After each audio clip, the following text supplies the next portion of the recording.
Hollywood didn't want me to have this lens. That might sound like clickbait, but stay with me for a moment.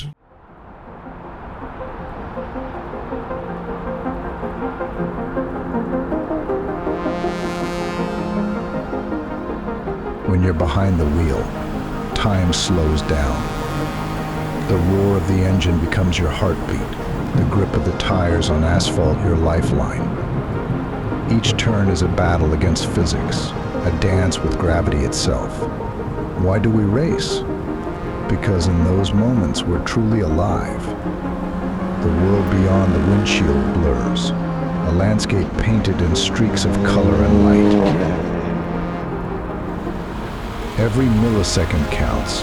Every decision carries the weight of victory or defeat.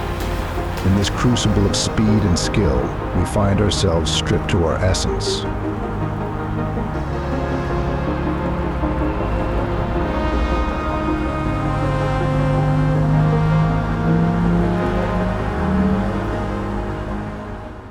I have waited for this day a long time. I've been drooling over anamorphic lenses since the second I learned about them years ago. So when Sirui reached out asking if I wanted to test one of their Saturn anamorphic lenses, I almost peed my pants in excitement.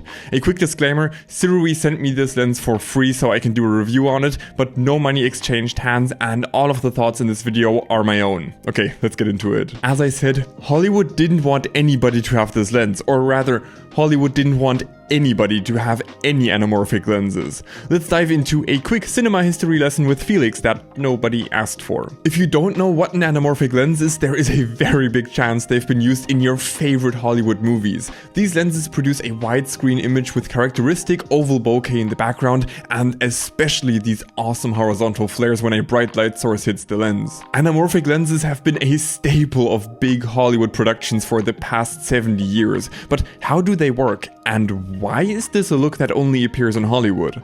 I was really surprised what I found when I started researching this. Basically, the anamorphic format is a technique to capture a widescreen image on a format that isn't widescreen. For example, 35mm film. Usually when you would capture a widescreen image on a standard film negative, you would be wasting a bunch of space on the negative above and below the frame. So the anamorphic technique was created to maximize image quality by using the entire negative. For this, the lens captures a widescreen image and squeezes it down to make it fit that limited space. Then, when you want to watch back what you captured on a projector, a special lens is used to de-squeeze that image again before it hits the wall. This technique of squeezing a really wide image down originated, just like seemingly everything else in our lives, in the First World War. It was created and patented by a French inventor because they needed a way to see a super wide field of view out of a tank. Is that important for the video? No, not really, but I just really like that fact. The technology was mostly forgotten until the early 1950s. Hollywood wasn't doing well at the time, and they were especially worried about the rise of the home television set. People were sitting in the comfort of their own home being all happy in front of their own TV, instead of going to the cinema and paying the big bucks for the huge screen and $13 popcorn. Though adjusted for inflation nowadays, that popcorn would be, wait, let me do the math, $1 million. Well, long story short, Hollywood was having none of that and started to implement a number of techniques to get people back into cinemas. One of those was smell-o-vision, where smells were sprayed into the cinema at certain times during a movie. Another approach was 3D movies. It sounds crazy, but actually there were a number of 3D feature films produced in the 50s. But one of Hollywood's biggest ideas to get people back into cinemas was the novelty of huge widescreen images. There was one widescreen technique called the Cinerama, where they would basically record with 3 cameras simultaneously and then in cinemas project with 3 projectors at the same time to create one big widescreen image. For pretty obvious reasons, that wasn't the most practical. So Hollywood turned to the French World War I invention of the anamorphic process I mentioned earlier. Being able to capture widescreen images onto standard 35mm film meant existing cameras and the plethora of machines they were using for post-production could all still be used, and to project it, you only had to change the lens on the projector. Since then, anamorphic super quickly rose in popularity. At first, there were only very few companies who actually had anamorphic lenses, and films who wanted to use these anamorphic lenses had to pay big sums for renting them, as well as for licensing fees to use the CinemaScope branding. You know, just Hollywood stuff. Whatever you give them, they'll just try to make a monopoly out of it. Because they owned the trademark for CinemaScope. They licensed the lenses to other studios for $25,000 each shoot. They were running Hollywood at the time with their process. They set out to create an experience you can only get in cinemas and ended up building ecosystems literally only productions at the very, very top were able to afford. And that's what I mean when I say Hollywood didn't want you to have this lens. Well, Hollywood in 2024 obviously doesn't give two shits about it, and they've got bigger problems, you know, with streaming and AI and all that. But the Hollywood from back then definitely didn't want you to have these lenses, because just some random dude being able to own the exact technology that their entire strategy for their revolutionary new format was based on, and for a tiny fraction of the cost, probably would have made them do an oopsie in their pants. Between shots, there were guards with guns.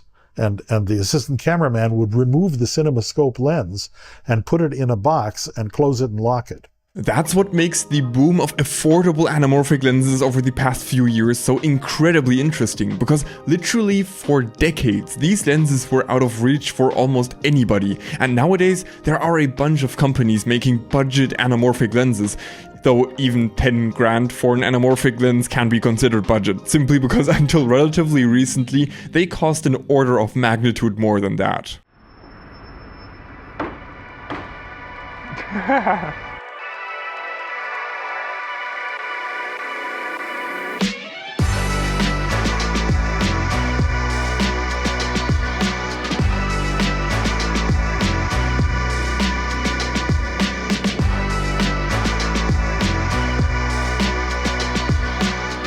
The full-frame Sirui Saturn 75mm lens I have here runs you just under €1,200. No doubt that's a lot of money, but considering the history, it's an absolute steal for a proper anamorphic lens. Price isn't the only thing modern anamorphic lenses improved on though. Size and weight has also greatly improved. Old anamorphic lenses are huge, seriously. But back then it didn't really matter, because the cameras they were attached to were the only thing bigger than your mom. The Sirui Saturn lenses are really compact, and the 75mm I have here weighs just 465 grams. The build quality is super good, consisting entirely of metal and carbon fiber. The focus ring and aperture ring are both really smooth, feel great to use, and of course are threaded for use with the follow focus. The lens being so compact and light is great, because that means you can easily use it on a budget gimbal, as I did with all of these car shots. The Saturn series lenses all have a 1.6x squeeze factor. That means on a camera like my Sony A7 IV that films in 16:9, the resulting image after de-squeezing is 2.8:1. But of course, you can crop this down to a more standard 2.39:1. One thing you need to keep in mind is that you will likely need an external monitor for previewing a de-squeezed image. I have this older budget monitor that I've been using for the past 5 years, and it actually allows me to set the squeeze factor manually to the not so common 1.6x. But I've heard not all monitors can do this, so you should definitely do your research before buying anything anamorphic. If you don't have an external monitor connected and your camera doesn't allow for de-squeezing internally, like my Sony A7 IV, you'll of course be looking at a pretty wonky image on the back of your screen, but you can also make that work. As I mentioned earlier, these car shots were filmed on a gimbal, and my gimbal doesn't have a way to mount a monitor to it, so I was just going off the squeezed image on the back screen the whole time, which actually isn't as bad as it sounds, though focusing can be a bit trickier. It was pouring rain and I was going a very run and gun on this shoot and did miss focus a few times, but that's really just me being a doofus than anything else. I should have just double checked focus more often.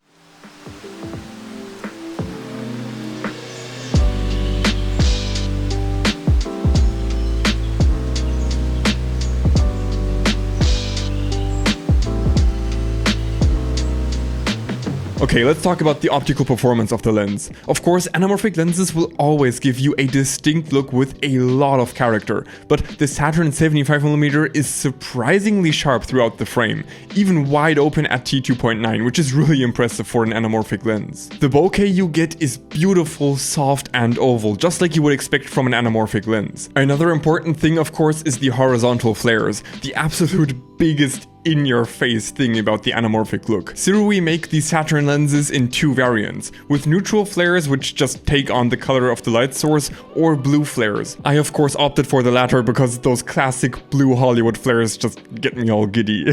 One thing that is a lot less prominent about the anamorphic look is the fact that you get a much wider horizontal field of view. With this 75mm lens, the depth of field and vertical field of view match that of a 75mm lens, but the horizontal field of view with the 1.6x squeeze factor is about what you would get with a 47mm lens. Another big part of the look is distortions. With this lens you get some pretty heavy pincushion distortions. When you have any sort of pillars or objects that should be straight close to the edges of the frame, you can see how strong this effect is. But heavy distortion is a very normal thing on anamorphic lenses, though often people consider the classic anamorphic look to have strong barrel distortion. But that's not really true because there also were lenses back then with pincushion distortion, they just weren't quite as common. In my opinion, there is no better or worse, it's just a creative decision which look you want to use and a matter of personal preference.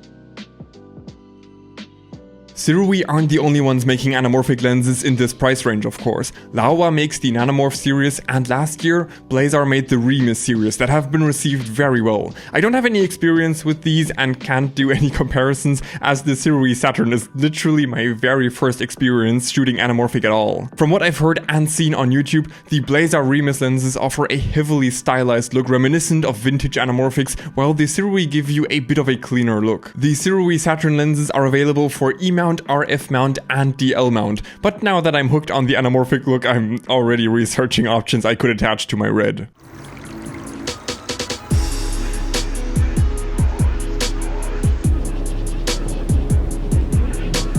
The anamorphic look started out as a feasible way to film and project high-resolution widescreen images, but in this modern age, I'd say it isn't about the physics anymore. Digital sensors are so high-resolution it honestly doesn't really matter anymore if you cut off a bit of the top and bottom. At this point, anamorphics really are more of a psychological trick than a clever use of the recording format. The decades of anamorphics being exclusively used in huge Hollywood productions subconsciously implemented this connection in our brains between this distinct look and our brain being fed with something high quality.